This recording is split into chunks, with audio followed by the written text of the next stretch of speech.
Hello বন্ধুরা, তোমরা সবাই কেমন আছো? অবশ্যই আমি বলো না।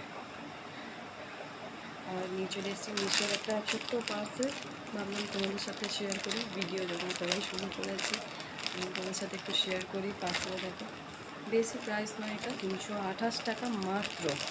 তাই আমি তোমাদের সাথে একটু শেয়ার করি।